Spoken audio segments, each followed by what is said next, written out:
Kalf- en lampryse styg verder, wolpryse herstel mooi terwyl voerpryse verder daal.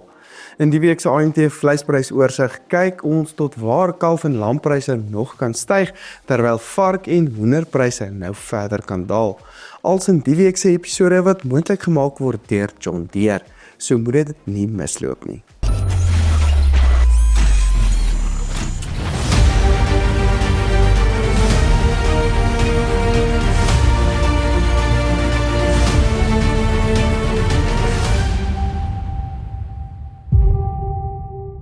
Ons verwagting vir kalvers was redelik in die kol en het die nasionale gemiddelde speenkalfprys vir kalvers tussen 200 en 250 kg redelik hoog gebly en gestyg na R34.19 per kilogram met uit die hand verkope of direkte verkope nou op R34.68 per kilogram. Ligter kalvers tussen 160 en 200 kg het op R34.67 verhandel, terwyl swaarder kalvers tussen 250 en 300 kg gestyg het na R32.40 laasweek. Die gemiddelde prys in die Noord-Kaap verhandel dan ook hoër op R33.27 met die prys in Natal nou op R34.63 per kilogram. Soos verwag het die slagpryse dan ook begin daal met die laer vraag wat ons nou gesien het, met die A23 karkaspryse laer die afgelope week op R56.44 terwyl die C-graadprys gedaal het na R47.09 per kilogram. Slagpryse kan moontlik op 'n laer vlak bly tot einde Februarie en dan van Maart tot Mei weer 'n opwaartse tendens begin inbeweeg. Dit lyk egter of ons redelik naby aan 'n hoogtepunt vir kalvers ook nou kan wees, met pryse wat huidige vlakke kan handhaaf oor die volgende 2 of wat weke. Daarna behoort kalfpryse dan weer te begin daal, maar kan ons dalk net weer beter pryse teen einde Februarie dalk sien wanneer daar 'n paar belastingaankope moontlik kan wees. Indien die reën kom vanaf Februarie, soos van die voorspellings vir ons aandui, kan kalfpryse dalk op 'n hoër vlak bly in vergelyking met laasjaar se prysvlakke.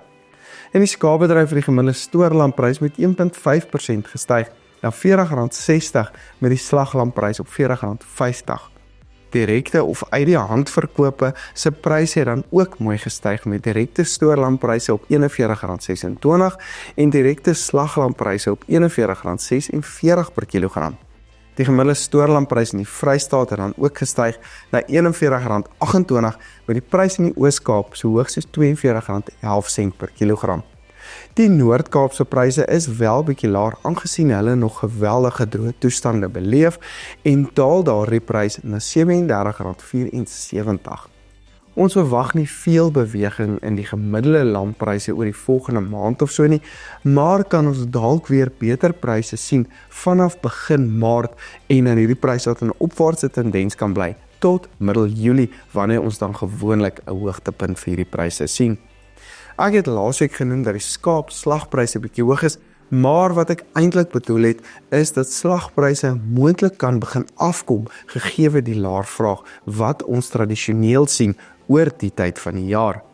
Die A23 prys het wel sywaarts gebly op R96.57, terwyl die C23 of die ou prys dan verder gestyg het na R67.62 per kilogram.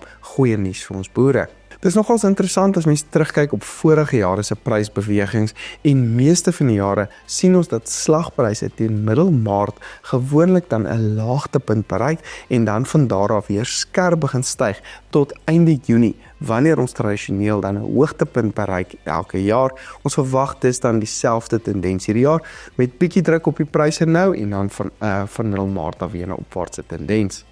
Op die tweede wolveiling van die jaar het die pryse weer mooi gestyg soos verwag en kan ons die styging toeskryf meestal aan die rand waarin baie verswak het, maar ook vraag wat verbeter het.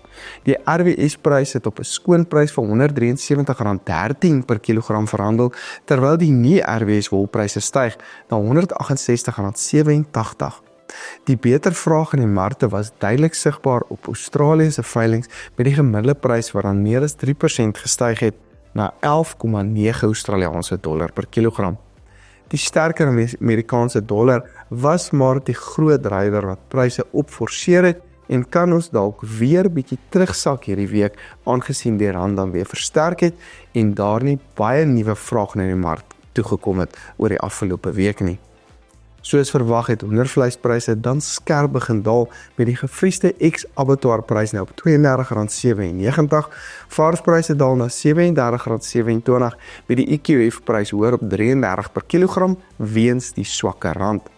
Die verwagting is steeds dat laervraagpryse onder druk kan sit oor die eerste paar maande van 2025 met pryse wat dan teen einde Maart tradisioneel 'n laagtepunt kan bereik vir die jaar en dan van daar af stabiliseer en weer na die winter begin opbeweeg.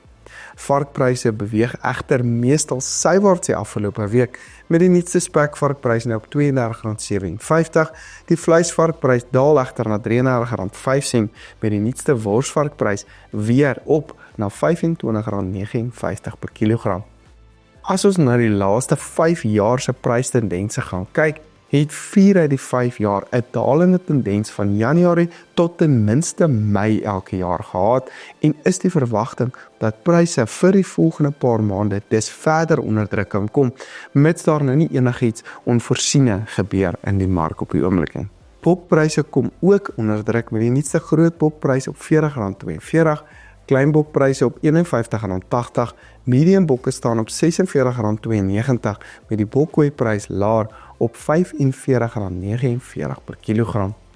Pryse behoort nou nog verder te daal en dan ook vanaf begin April ongeveer weer 'n stygende tendens te begin inbeweeg. Die voermark is wel nou 'n bietjie onder druk en sien ons dat die nuutste gemiddelde graad 1 lucernprys laer verhandel het op R2,900 per ton, prima binnelandse lucern verhandel laer op R3,300 terwyl graad 2 lucern gedaal het na R2,400 per ton laasweek. Die kwaliteit van die lucern is steeds ongelukkig 'n probleem met omtrent geen supreme en prima lucern tans beskikbaar nie en baie lucern wat getoets het as graad 2 tot selfs graad 3. Sojameel verhandel op R11,285 per ton terwyl geelmielies gedaal het na R5,660 per ton. Die gemiddelde choppryse het dan ook geweldig onder druk gekom en daal na R4,200 per ton met voerkrale wat beweer dat daar te min diere is om te voer op die oomblik en dat jonger diere ook nog minder eet wat als die vraag en pryse vir chop nou laer forceer. Los vir ons kommentaar op ons Facebook en YouTube kanale, ons wil graag van julle hoor. Jy is dan ook welkom om by een van ons WhatsApp groepe aan te sluit. Stuur gerus vir my 'n boodskap met die sleutelwoord groep, dan sal ek vir jou die skakels ook aanstuur. Ek sit ook al die skakels na ons sosiale media platforms in die beskrywing onderaan. Hierdie video's word moontlik gemaak deur John Deere. Ek is Dr. Johnny van der Merwe en dankie dat jy ingeskakel het.